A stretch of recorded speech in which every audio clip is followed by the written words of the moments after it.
అంటే ఒకటే విషయం ఇవాళ మనం అందరం కూడా ఆలోచించాలి. 2001లో కేసీఆర్ గారు తెలంగాణ ఉద్యమాన్ని ప్రారంభించినప్పుడు కూడా పిడికడి మందితోనే ప్రారంభమైంది.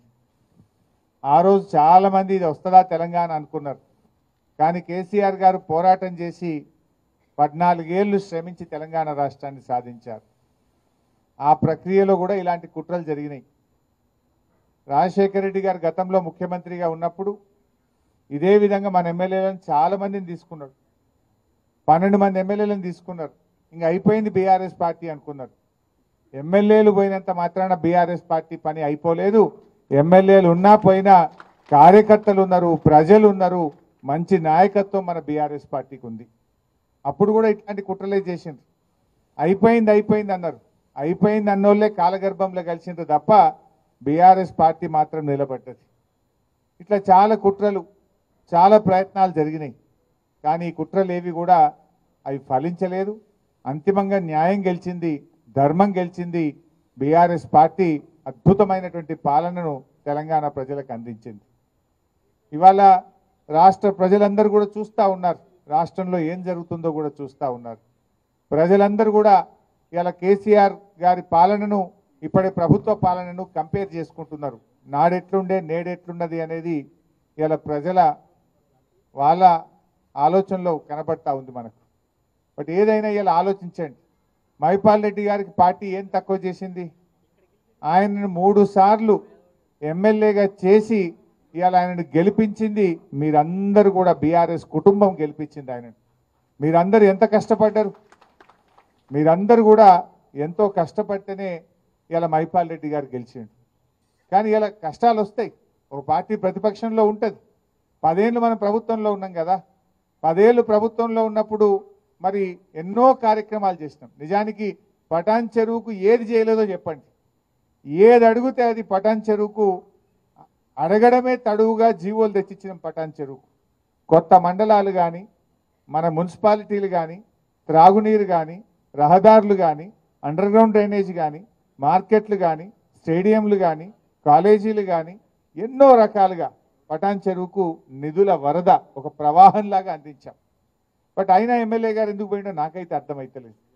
నేను ఇవాళ మీకు చెప్పేది ఒకటే, గూడెం పోయినా గుండె ధైర్యాన్ని మీరు కోల్పోకండి. మేమున్నాం మీకు. గూడెం పోయినంత మాత్రాన ఎవరు గుండె ధైర్యం కోల్పోవాల్సిన అవసరం లేదు. బీఆర్ఎస్ పార్టీ మీకు అండగా మేమందరం కూడా మిమ్మల్ని కాపాడుకుంటాం. ఎవరైతే ఎమ్మెల్యేలు ఇలా పార్టీ మారినరో వాళ్ళు మాజీలు అయ్యేదాకా నిద్రపోయేది లేదు, వాళ్ళని వదిలిపెట్టేది లేదు. ఇలా ఖచ్చితంగా వాళ్ళు ఏదో రోజు మాజీ కావాల్సిందే, వాళ్ళని మాజీ చేసేది ఖాయం. ఆయనకు మనసు ఎట్లొచ్చింది మైపాల్ రెడ్డికి? అరే నేను 3 సార్లు ఎమ్మెల్యేగా టికెట్ ఇచ్చి నిన్ను గెలిపించి ఇంత గౌరవిస్తే పార్టీ మారడానికి మైపాల్ రెడ్డికి మనసు ఎట్లొచ్చిందని నేను అడుగుతా ఉన్నా. ఇది న్యాయమా అని నేను అడుగుతా ఉన్నా. ఇది నీకు తగునా అని నేను అడుగుతా ఉన్నా. ఒక తల్లిలాగా పార్టీ నిన్ను దగ్గర తీసుకున్నది. ఆనాడు వైసీపీలో నీకు అవకాశం రాక ఇబ్బంది పడితే గుండెకు హత్తుకొని నిన్ను టికెట్ ఇచ్చి గల్లీ గల్లీ తిరిగి ఇవాళ గెలిపించుకొని కాపాడుకున్నది బీఆర్ఎస్ పార్టీ. నీకు ఎట్లా మనసు వచ్చిందని నేను అడుగుతా ఉన్నా. అయినా వ్యక్తులు కాదు ముఖ్యం పార్టీకి. పార్టీకి సిద్ధాంతం ముఖ్యం, కార్యకర్తలు ముఖ్యం, మీలాంటి నాయకులు ముఖ్యం. మీకు ఏ ఆపద వచ్చినా, అర్ధరాత్రి ఆపద వచ్చినా నేను మీకు అండగా ఉంటా, ప్రభాకర్ అన్న మీకు అండగా ఉంటాడు. మనకు సీనియర్ నాయకులు మన గౌరవనీయులు భూపాలన్న కానీ, గౌరవనీయులు సత్యన్న కానీ, చాలా శంకరన్న కానీ ఎంతో అనుభవం ఉన్న నాయకులు మనకు ఉన్నారు. వీళ్ళందరూ కూడా మీకు నిలబడతారు. నేను కూడా ఎంత దూరం, నాకు సిద్దిపేట దూరం, పటాన్ చెరువు దగ్గర. నాకు పిలిస్తే అర్ధ గంటలు రాగలితే ఇక్కడికి చాలా దగ్గరగా ఉంటాం. సో అందువల్ల పార్టీని పూర్తి స్థాయిలో రీబిల్డ్ చేసుకుందాం. మళ్ళీ మంచిగా కష్టపడే కార్యకర్తలకు మంచి నాయకత్వాన్ని మీ పటాన్ చెరువు నియోజకవర్గానికి అందిస్తాం. రాత్రింబవళ్ళు కష్టపడి తిరిగి పటాన్ చెరువు మీద మళ్ళీ మన ఎమ్మెల్యే గులాబీ జెండా ఎమ్మెల్యేను గెలిచేదాకా కూడా అందరం కలిసి పనిచేద్దాం.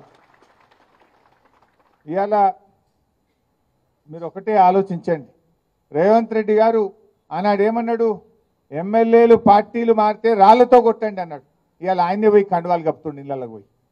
నువ్వేం మాట్లాడినా నువ్వేం చేస్తున్నావు ఇలా ప్రజలు గమనిస్తూ ఉన్నారు. ఇలా రుణమాఫీ విషయంలో కూడా ఏం చేసిండ్రు? కోతలు పెట్టే కార్యక్రమం చేసిండ్రు. నిన్న జీవోలనేమో రేషన్ కార్డు ఆధారంగానే రుణమాఫీ చేస్తాము అని జీవోలో ఇచ్చింది. అంటే రేషన్ కార్డు ఆధారంగా కుటుంబాన్ని గుర్తిస్తాం, కుటుంబానికి ఒక రుణమాఫీ చేస్తాము అని చెప్పి జీవోలో ఇచ్చింది. ప్రజల్లో వ్యతిరేకత వస్తే మాటల్లో ఏం చెప్తున్నారు? లేదు లేదు రేషన్ కార్డు అవసరం లేదు, పాస్బుక్ ఆధారంగా చూస్తామని మాటలు చెప్తున్నారు. మాటలు నడవయి కదా, నీ జీవో మార్చు. ఇలా బ్యాంక్ అధికారులు కానీ వ్యవసాయ శాఖ అధికారులు జీవోను ఫాలో అవుతారు తప్ప నీ నోటి మాటలు ఫాలో గారు. జీవోలనేమో రేషన్ కార్డు ఆధారంగా అన్నావు, నోటి మాటలేమో లేలే పాస్బుక్ ఆధారంగా అంటున్నావు. ఇప్పుడు అప్పిచ్చేటప్పుడు నీ రేషన్ కార్డు ఉందా లేదా అని అడగలే, పాస్బుక్ ఉందా లేదా అని చూసి అప్పిచ్చిండ్రు. ఆ పాస్బుక్ ఆధారంగా రుణమాఫీ జరగాలి. నీ జీవోలో ఉన్నటువంటి జీవోను మార్చండి. జీవోను మార్చి రేషన్ కార్డుతో కుటుంబంతో సంబంధం లేదు, పాస్బుక్ ఆధారంగా రుణమాఫీ చేస్తామని మీ నోటి మాటగా చెప్పిన మాటలు మార్చిన కొత్త జీవోలో వచ్చినప్పుడే మీరు నిజంగా రైతులకు మేలు చేసినట్టు, నిజంగా మీరు చెప్పిన మాటలు నిజమైనట్టు. మాటల్లో తీరుగున్నాయి, జీవోలు ఇంకో తీరుగా ఉన్నాయి. పిఎం కిసాన్ నిబంధనలు అమలు చేస్తాను. ఎందుకు పిఎం కిసాన్ నిబంధనలు? నిజంగా ప్రతి రైతుకు, ప్రతి పేద రైతుకు నువ్వు సాయం చేసేది ఉంటే పిఎం కిసాన్ నిబంధనలు ఎందుకు? గతంలో కేసీఆర్ గారు రుణమాఫీ చేసినప్పుడు పిఎం కిసాన్ నిబంధనలు పెట్టలే, రేషన్ కార్డు నిబంధనలు పెట్టలే. ఈ అప్పుడు లేని నిబంధనలు ఇప్పుడు ఎందుకు? అంటే నువ్వు మాటలు ఎక్కువ చెప్పినావు, ఇవాళ కోతలు పెట్టే కార్యక్రమం చేస్తున్నావు. ఇవాళ రైతులకు మోసం చేస్తూ ఉన్నారు. ఆ రోజు ఏం చెప్పిండ్రు? వడ్లకు బోనస్ అన్నాడు. కాగితం జీవో వచ్చే వరకు సన్నాలకే బోనస్ అంటుండు. అంటే రూపాయిలో 10 పైసలే సన్నాలు ఉంటాయి, 90 పైసలు దొడ్డు రకం వడ్లే ఉంటాయి. అంటే 90% రైతులకు నువ్వు బోనస్ ఎగ్గొట్టినావు. ఇవాళ రుణమాఫీలో కూడా పిఎం కిసాన్ నిబంధనలు పెట్టి, రేషన్ కార్డు నిబంధనలు పెట్టి సగం మంది రైతులను ఎగ్గొట్టేటువంటి ప్రయత్నం చేస్తూ ఉన్నావు. ఇవాళ ప్రజలకు కూడా అర్థమవుతుంది, వీళ్ళు అన్ని అబద్ధాలు చెప్పిండ్రు, మాయ మాటలు చెప్పిండ్రు, మోసపూరిత మాటలు చెప్పిండ్రు అనే విషయాన్ని ప్రజలు కూడా గమనిస్తూ ఉన్నారు. వాళ్ళ ఆచరణలో పూర్తిగా ఫెయిల్ అయిపోతూ ఉన్నారు. తప్పకుండా భవిష్యత్తు మనదే ఉంటుంది. 600 రాబోయే రోజుల్లో మళ్ళీ ఈ రాష్ట్రంలో అధికారంలోకి వచ్చేది ఖచ్చితంగా బీఆర్ఎస్ ప్రభుత్వమే అధికారంలోకి వస్తుంది. ఇవాళ ఏ కార్యకర్తలు అయితే కష్టపడుతున్నారో, ఏ కార్యకర్తలు అయితే నిజాయితీగా పార్టీతో ఉన్నారో మీ అందరినీ కంటికి రెప్పలాగా కాపాడుకుంటాం. మీ అందరికీ మంచి గౌరవం దొరికే విధంగా నేను బాధ్యత తీసుకుంటా ఈ పటాన్చెరు నియోజకవర్గంలో మనవి చేస్తా ఉన్నా.